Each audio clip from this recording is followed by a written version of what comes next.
The stars above knew the Salia were quiet, almost peaceful. But the calm sky was hiding a secret one that made entire armies disappear. Captain Relek of the Varn Dominion stood inside the control room of his command ship, staring at the broken data cube in his clawed hand. He was a tall alien with dark red skin and bright yellow eyes. The cube was shaking slightly in his fingers. "This was all we found," said the technician. "It's the only thing left from the last battalion we sent to the human colony." Relek nodded. "Play it." The lights dimmed, and a hologram appeared in the middle of the room. Static crackled. The image was rough, flickering with every second. But even through the distortion, the fear in the soldiers' voices could be heard clearly. "We're under attack and known units moving fast. We can't see them. Someone just vanished." Blaster fire echoed in the background, but it wasn't steady. It sounded wild, desperate. Then came silence. The screen showed a soldier turning his helmet camera around. His face was pale, eyes wide with terror. "They don't fight like anyone else," the soldier whispered. They don't make noise. They're just shadows. We never see them coming." The camera jolted, and then everything went dark. For a few seconds, there was only silence. Then, a voice spoke clearly in English. "Tell them not to come."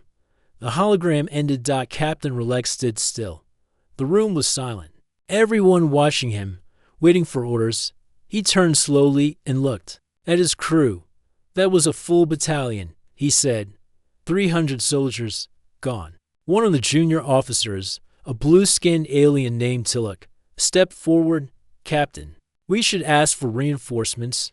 Maybe send in our heavy artillery." Relek shook his head. "No, that didn't help them. It won't help us." He walked to the window of the ship and stared down at New Thessalia, the human colony below. The planet looked peaceful, with green fields and soft clouds. It didn't look dangerous at all. But appearances could lie. "We need specialists," Relek finally said. "Mercenaries. The best from across the galaxy. Let them deal with these humans." 3 days later, 5 different mercenary crews gathered at the Varn Dominion warbase. In orbit, the landing dock was full of different species. Towering juggernauts with thick armor plates, silent Krell scouts who could see in the dark, and insect-like Skarn sharpshooters with 4 eyes. Each one had years of combat experience. Each one had fought in brutal wars, and each one was promised rich rewards if they helped take the human colony. General Harthan, the leader of the Juggernauts, stepped forward. His voice was deep and slow. "We don't usually work together," he said to Relek, "but your pay is high, and this mission seems simple. Humans are new. They won't last long." Relek handed them the same data cube. "Watch this," he said. The mercenaries gathered around the hologram and watched the last transmission. Some of them laughed at first, but as the video played, the laughter faded. By the end, the room was silent again. General Harthan crossed his arms. "They were scared," he said. "And they were professionals." A Krell commander, smaller and faster than the others, spoke next. "What do we know about these human special operatives?" "Not much," Relek admitted. "They call them Spectre Division, only a few dozen soldiers. But they fight with strange tactics. No sound, no patterns. They attack and vanish." A Skarn sniper hissed quietly. "This doesn't feel like a normal war." Tiluk, the junior officer, stepped forward. "Are you afraid of a few humans?" The Krell commander stared at him. "Fear is not weakness. It is information. And this information says they are dangerous." Relek raised a hand. "Enough. You've been paid. You've been warned. Land tomorrow." That night, the mercenary crews prepared for the mission. Their ships were loaded, weapons checked, and scanners tuned. But something strange happened. The Krell scouts sent a drone into the planet's upper atmosphere. The drone vanished. The Juggernauts tested their energy weapons. Half of them suddenly lost power for unknown reasons. The Skarn used their long-range sensors to scan the colony. They saw something odd: heat signals that moved too fast, too quiet, too unnatural. Then came the message. It wasn't from the Varn command. It wasn't on any official channel.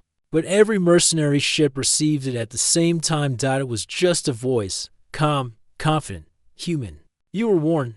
No one knew where it came from. They tried to trace it, but it led nowhere. General Harthan met with the other commanders in a private room. "I've seen a lot of wars," he said. "I've fought on burning worlds, but I've never seen soldiers disappear like this. We should leave." The Krell commander said quietly. "We already took the pay," said the scarred sniper. "But maybe we should double it." None of them slept that night, and down on the planet, hidden in the forests and shadows, Spectre Division watched them prepare. The morning above New Thessalia was still and quiet. Soft clouds drifted over green forests and silver rivers. Birds flew peacefully in the sky. It looked like paradise. But the mercenaries now knew better. From high above, the first dropships began to land. Metal giants touched down on the ground, their engines kicking up dust and leaves. Soldiers from different species stepped out, some slow and heavy, some fast and sharp-eyed. Each one was trained, each one was armed. They moved carefully, scanning the trees, the sky, and even the ground beneath their feet. But they didn't see the watchers. Far in the distance, hidden behind rocks and inside shadows, the Spectre Division was already watching them. Sergeant Maya Hart lay still in the grass, her black armor blending perfectly with the earth. Her eyes moved behind her visor as she watched through a small drone camera. "There they are," she whispered. "Just like we thought. Landing in Sector 6. Another voice answered in her ear. "Got eyes on them too. The big ones, the Jugrons, are slow. Good targets. But the Krell are moving smart. They're scanning everything." Maya smiled. "Let them scan. They won't find us." She tapped her wrist control. Across the field, tiny devices activated stealth sensors, jamming beacons, signal blockers. One by one, the mercenaries' tools began to fail without warning. General Harthan looked at his wrist display and frowned. "Signal lost?" "Yes, sir," replied his engineer. "Our map is gone. Enemy interference, most likely." The Krell commander appeared beside him, silent and calm. "We're being watched," the Krell said. "Can you confirm that?" Harthan asked. "No," the Krell replied, "but I can feel it. The forest is too quiet. No birds. No wind, only eyes." One of the scarred soldiers called out, "We found something." The group gathered near a tree. A piece of metal stuck out. Of the ground, a broken helmet, half buried in soil. It looked old and burned. When they pulled it out, they saw something else under it, a message. Scratched into a rock in human English, "We see you." Up in the trees, another Spectre soldier, Corporal Liang, watched through a scope. "They found the helmet," he said softly. Maya responded, "Good.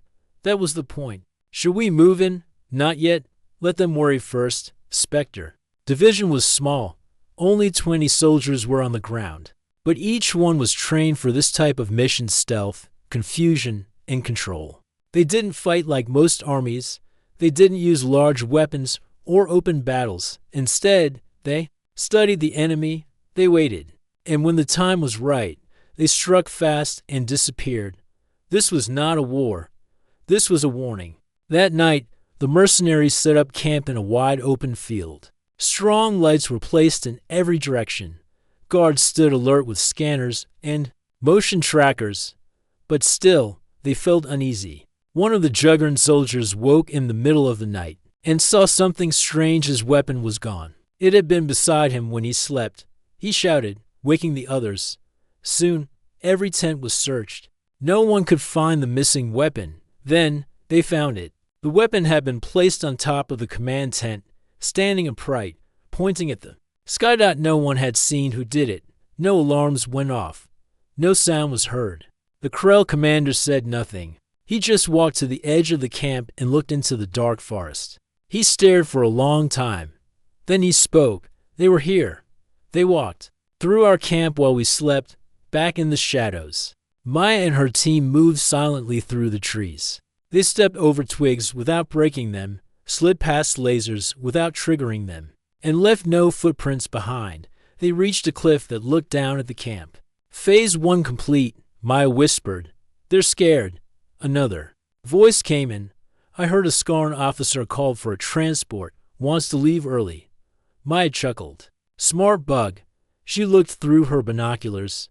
The lights in the camp flickered for a second. then came back on. Set the ghost lights, she ordered. Across the forest, hidden devices turned on. Tiny flickers of red and blue light danced between trees, just enough to catch the eye. Just enough to look like movement. The mercenaries started. Shouting, "Movement, west side no." I saw it east. They pointed weapons in every direction, but saw nothing. Spectre division moved away, silent as the wind died by morning. The camp was tense. Soldiers were tired, jumpy, and arguing. Some blamed faulty equipment. Others said they saw shadows moving. One said he heard footsteps just behind him but saw no one when he turned around. General Harthen called a meeting of the commanders. "This is not normal," he growled. "We haven't fired a single shot, and already we're falling apart." The Krell commander stood up. "This is their strength. They don't destroy our weapons. They destroy our minds." Relek, watching from orbit, called in. His hologram flickered in front of them. "You were hired to fight," he said. "Not to be scared of tricks." "These are not tricks," the Skarn sniper said quietly. "These are messages, and we are hearing them loud and clear." Then a message arrived. It was simple. A short video sent to every mercenary ship and device.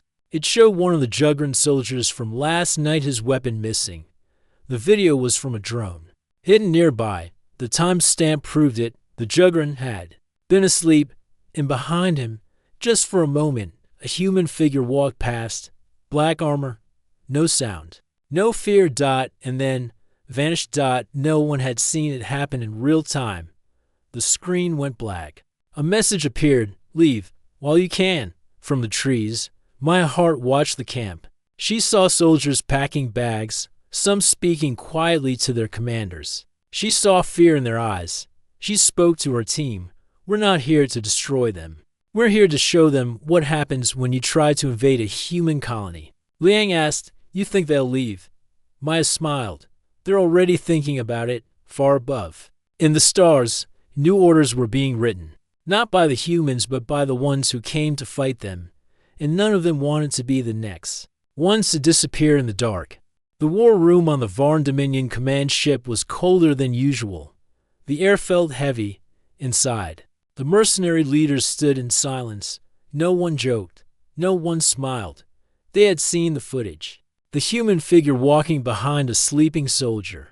Silent, calm, and then gone. The video had shaken them more than any explosion. General Harthen, leader of the Jugrans, placed both hands on the table. His strong voice had a quiet tone now. "This isn't a battle," he said. "It's a message." The Krell commander nodded. "And we've received it." Varn Captain Relek entered the room. His red armor looked sharp and clean, but his face showed frustration. "You're warriors," he said firmly. "You've faced real enemies, fire, blades, beasts, but now you're afraid of shadows." The Skarn sniper answered in a calm voice. "These aren't shadows. These are trained ghosts." Relek slammed his fist on the table. "You were paid to win. We were paid to fight an army," Harthen replied. "Not something that moves without being seen. Not enemies that don't even need to shoot to defeat us." Relek pulled out another data cube. "Watch this," he ordered. The lights dimmed. A new recording played this time. Footage recovered from a different mission on another human-controlled moon. The screen showed a group of alien soldiers entering a small town. It looked empty, quiet. Then the power cut out. The street lights went dark. The screen showed flashes of motion barely visible. A figure here, a shadow there. One soldier turned around and then fell. Another screamed. But the attackers never fully appeared.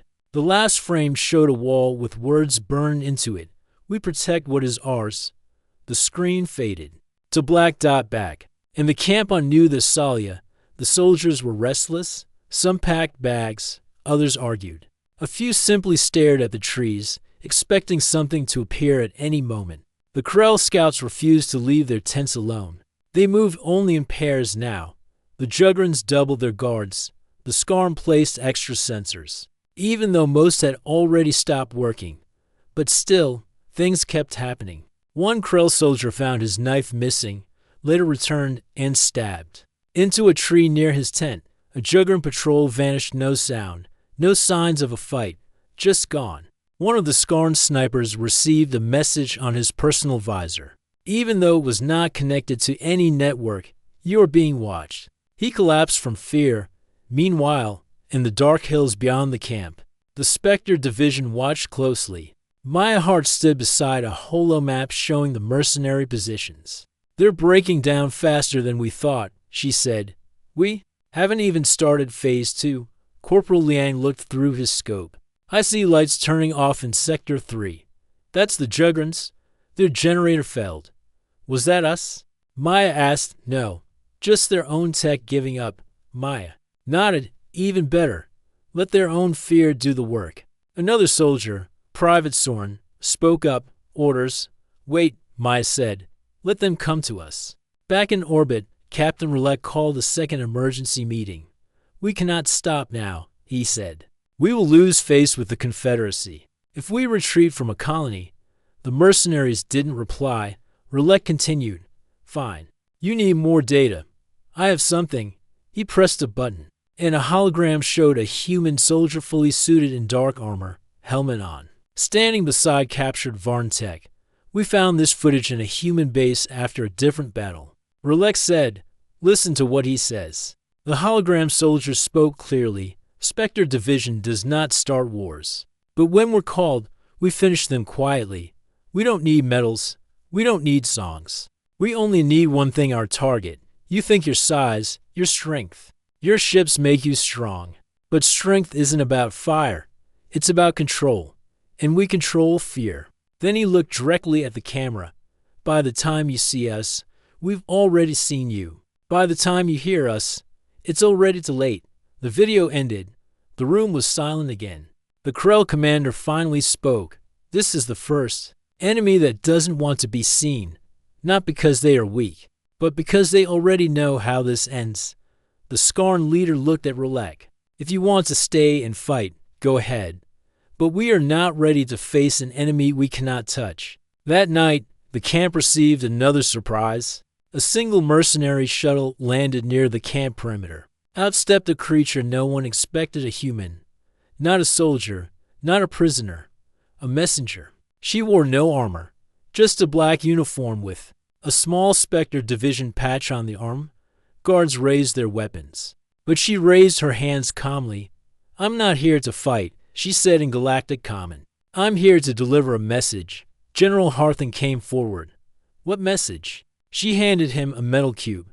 It played a short recording. It was Maya Hart's voice. "To the mercenary companies currently trespassing on human territory, you are not the enemy. You were sent here under false promises. This is your chance to leave. You are not prisoners. You are professionals, and professionals know when a job becomes impossible. We are not here to destroy you, but we will protect our people. This is your only warning. Leave now, or stay and disappear quietly." The message ended. The human turned and walked back to her shuttle. No one stopped her. She lifted off moments later. The mercenaries stood in silence again. In the hills, Maya got the report. They heard the message. Soren said, "Some are already packing up. The Krell are planning a full exit. The Skarn too. But the Varn are staying." Maya nodded. "That's expected." Liang looked up. "What now?" Maya smiled slightly. "Now, we make sure the ones who stay understand why the others left." The morning on New Thessalia was colder than usual. A thin mist moved across the ground like a slow, silent wave. Inside the mercenary camp, the air felt heavier than ever. General Harthen stood at the edge of his troops' camp, looking out over the hills. The Jugrons were known across the galaxy as strong and fearless. But today, even they felt uneasy. One of his captains walked up to him and saluted. "Sir, the Krell are leaving." Harthen nodded slowly. "I expected that. They've already taken off. No warning. They just left." The captain looked down for a second, then added, "Sir, some of our own soldiers are asking to go too." Harthen didn't answer at first. He looked out toward the forest, where the specters were likely hiding. He had never met soldiers like them: silent, smart, always 10 steps ahead. Finally, he spoke. "Tell the men they may go, if they choose. No punishment, This is not cowardice. This is respect. Back in the command tent, Captain Relek watched a screen showing mercenary ships taking off. His hands clenched tightly. His face was calm, but his eyes burned with anger. "These are paid warriors," he shouted. "They promised to fight." One of his officers replied, "Sir, they're not fleeing out of fear. They're leaving out of reason. They know they're outmatched." Relek turned to face him. "You're saying they're weak." "No, sir," the officer said carefully. "I'm saying the humans are stronger in ways we didn't expect." Relek walked to the window and looked down at the camp. Jugrans were still there. So were a few Skarn and Varn soldiers. But many others had left or were preparing to leave. This was not how Relek had imagined the invasion. Deep in the hills, the Spectre division watched everything unfold.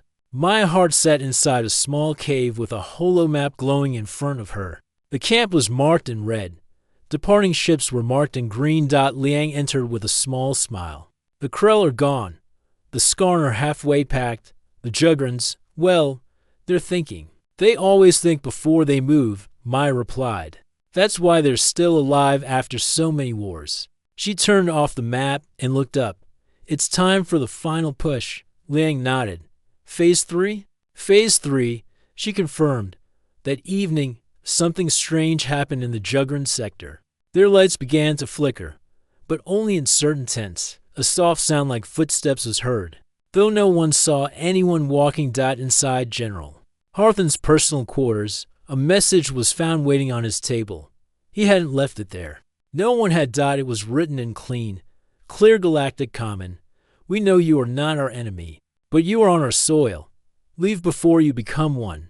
Harthen." Read the message 3 times. Then he stood and walked to the center of his camp. His soldiers gathered quickly, forming a wide circle around him. He raised his voice.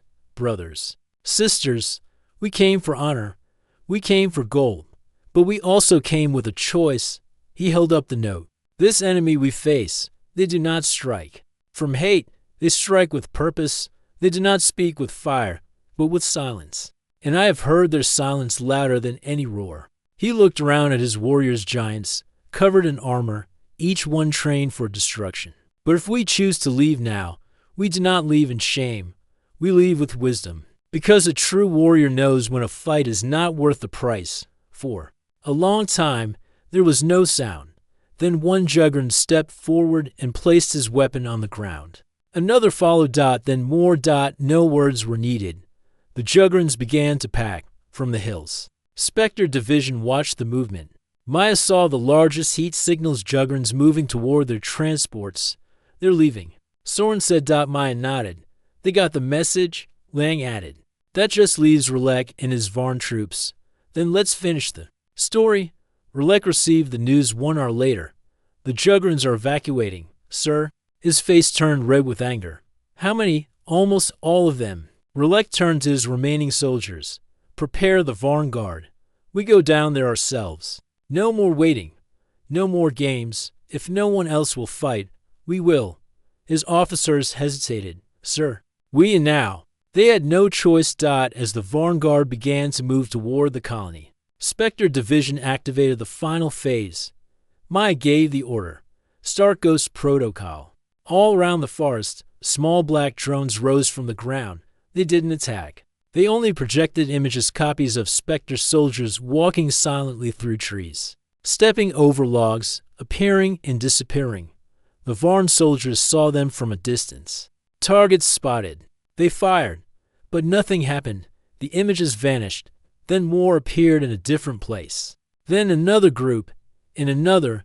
Soon, the Varn soldiers were turning in every direction, unsure where the real threat was. Then, the fog came. A thick, unnatural fog rolled across the field. It blocked the stars, the moon, and the path forward.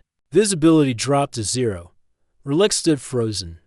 "What is this?" From the fog came a voice, not loud, not angry, just clear. "You were told." Panic spread. And then the final blow. Every Varn helmet displayed the same message. "You are not hunted. You are being warned." Relek fell to his knees. He understood now. That night, the last Varn ship lifted off without firing a single shot. Not one battle. Not one explosion, only fear, only silence, back in the hills. Maya Hart removed her helmet and looked up at the stars. They're gone, Liang said softly. Maya nodded. Good. No one needed to die today. Soren joined them. Do you think they'll tell the others? Oh. They'll tell everyone, Maya said with a small smile. And the next time someone thinks about attacking a human colony, they'll remember this. She stood up, voice calm and steady. Specters don't need to be seen. We only need to be remembered. The forest was silent after the last Varn ship left. The trees around New Thessalia stood tall and still, as if even nature had been watching. No explosions, no smoke, just the quiet sound of leaves moving in the wind. But the battle was not over. Deep, underground, beneath the colony hills, the Spectre Division returned to their base. It was a hidden facility, built into the side of a rocky hill and covered in plants. From the outside, no one would guess it was their dot inside, soft blue lights. Lit the hallway, screens showed maps, radar scans, and troop locations from earlier. The mission had gone almost perfectly. Maya Hart removed her helmet and placed it on the table. Her face was calm, but her eyes showed something more: focus, alertness, and just a bit of exhaustion. Liang stepped in behind her. All ships confirmed. The Jugrans, Krell, and Skarn are now out of orbit. The Varn flagship returned to their space sector 2 hours ago. Maya nodded. Good. Any signs of return? None. And more interesting, he handed her a data pad. A few smaller systems are now requesting neutral status with humans. They're scared of us now. Maya read the messages. Several alien colonies had asked for peace talks, trade agreements, or simply wanted to stay out of human business. That was the goal.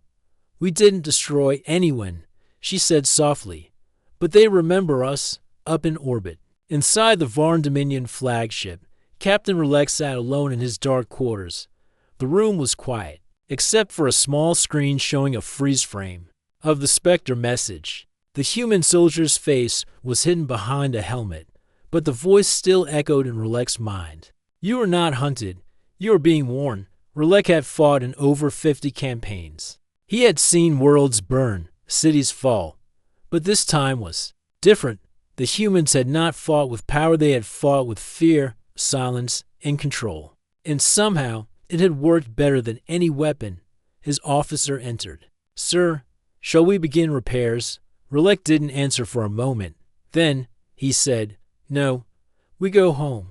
Back on New Thessalia, the local human colonists began to return to normal life. Shops reopened. Children played in the fields. Farmers checked their crops. They had no idea how close their home had come to danger. They only knew that the aliens had left, and no one had been harmed. Some had seen shadows in the forest, dark shapes moving between trees.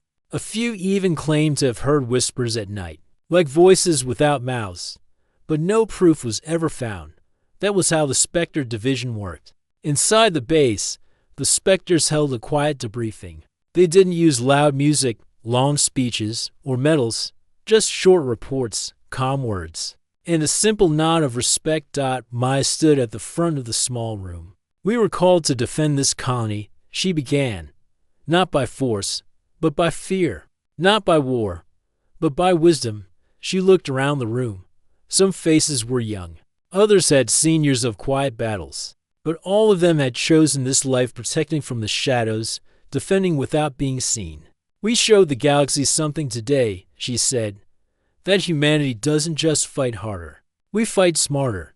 And when we do, others think twice before stepping into our land. There was a long pause. Then Maya smiled slightly. Good work, all of you.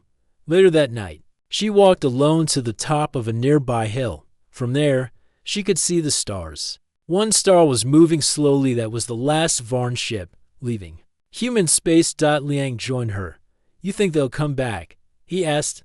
Maybe not them, Maya replied. But someone will. He nodded.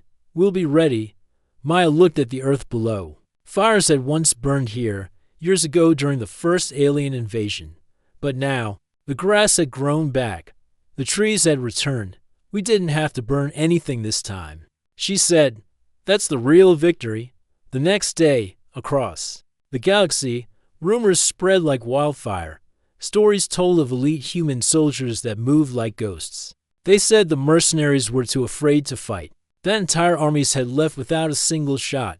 Some laughed at the tales, others listened carefully, and the smart ones added a new rule to their war plans: do not invade human colonies without a very good reason.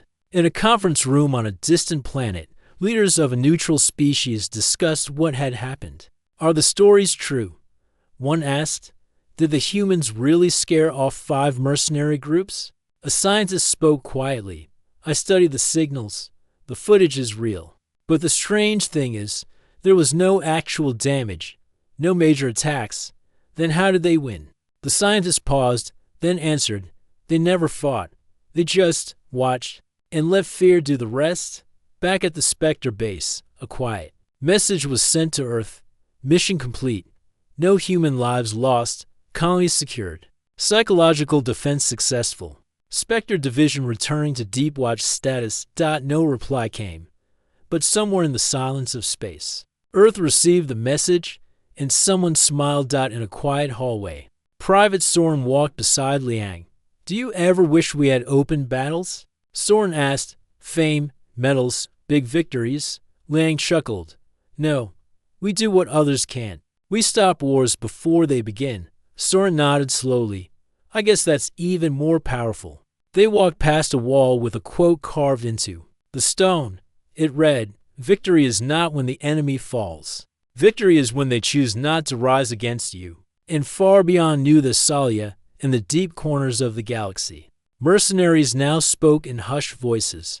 When someone asked about Earth or its colonies, the answer was short: don't take those jobs. Why? Because sometimes silence means they're watching. Months passed. The colony of New Thessalia was peaceful again. The sky was clear. The farms were growing. Children played near the rivers.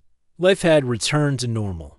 But deep below the surface, inside a quiet underground base, a group of humans was already preparing for the next call. The Spectre division had not returned to Earth. They remained hidden, watching, always ready. Commander Maya Hart stood near a small table with her helmet in her hands.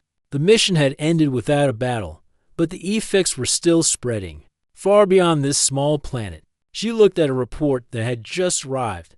Varn Dominion reduces military presence near human borders. Krell Empire signs neutral agreement with Earth Federation. Mercenary Guild updates contract rules. No operations on human colonies without leadership approval. Maya smiled softly. Looks like the message worked. Liang entered the room holding another report. More systems are requesting trade with human colonies, he said. They've heard the stories. Which ones? Maya asked. The usual. Spectres walking through camps. Weapons vanishing. Soldiers refusing to fight. Maya chuckled. They think we're ghosts. Liang nodded. And maybe that's the point. On a faraway planet in a galactic trade zone, a group of young alien officers sat at a training table. A teacher, an older Skarn veteran, played a holo video. The screen showed a shadowy figure stepping through fog, then vanishing into darkness. Can anyone tell me what this is? The teacher asked. One student answered, a human special ops unit. No, the teacher said. This is a memory, a warning, a quiet signal that your war is over before it begins. The class leaned forward as he continued. They call them the Spectre Division. No official records, no medals, no grand battles. But when they arrive, armies fall without a fight. A brave student asked, did they destroy cities? No. The teacher replied, they don't need to. They destroy plans. They destroy will. They make warriors question themselves. He pointed to the video. Do not take a contract against humans, because if they send the specters, you won't even see your enemy. Back on New Thessalia, the colony governor sent a private message to Earth Command, to Earth Central Command. Defense Council subject, situation report, New Thessalia human colony stable. No civilian casualties. Invasion avoided through Spectre. Division operation. Local population unaware of operation details. Colony morale high. Alien threat withdrawn. Note, Recommend Spectre Division receives silent commendation. Their methods are unlike anything the galaxy has seen. Governor Elias Merrill's reply came quickly, but only one line: Spectres do not need thanks. Only readiness. Inside the Spectre base, Soren and Liang sat in the quiet training room. The lights were low. The walls were filled with silent gear, maps, and unread reports. Soren asked, "Do you think anyone out there really understands what we do?" Liang thought for a moment. "I think some do now. But we didn't fight." "Not really." Liang shook his head. "That's the beauty of it. The war didn't happen because we were ready." Soren leaned back in his chair. "It feels strange, winning without fighting." Liang smiled. "It's not strange, it's rare. Most wars start because people don't understand each other. We made them understand without destruction." A few days later, Maya stood outside the Spectre base, watching the sunrise. The hills were calm. The sky was orange and soft. She remembered the first time she had stepped onto a battlefield. Back then, humans were unknown in the galaxy, small, underestimated. But now, things were changing. Not because Earth had the biggest ships or the loudest weapons, but because Earth had people like the Spectres, people who made others think twice. Liang stepped beside her. "Orders just came in," he said. "Stand by." "Status confirmed. We remain underground unless called." Maya nodded. "That's fine. We don't need to be in the light." She looked at the peaceful valley below. "We're not made for medals. We're made for moments like this where peace holds because someone was watching." The galaxy remembered what happened on New Thessalia, or more accurately, what didn't happen. There was no great war. No cities turned to ash. No famous last stands. Only a quiet retreat by some of the galaxy's strongest mercenaries died became known as the war that never was. And behind the stories, behind the fear, behind the silence stood 20 humans, hidden in shadow, forgotten by history books, but remembered by everyone who thought about picking a fight with Earth. Across the stars, in a new war council, a commander of a rising alien force pounded the table. "We will take that colony," he shouted. "They are just humans." But one of his advisors, a young officer, stood up nervously. "Sir, what if they send the Spectres?" The room went quiet after a long pause. The commander sat down and said nothing more. Inside the Spectre Division's quiet base, the light slowly dimmed.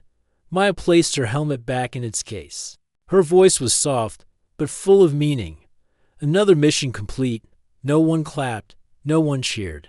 Because in the Spectre Division, success means nothing happened, and that is the greatest victory of all.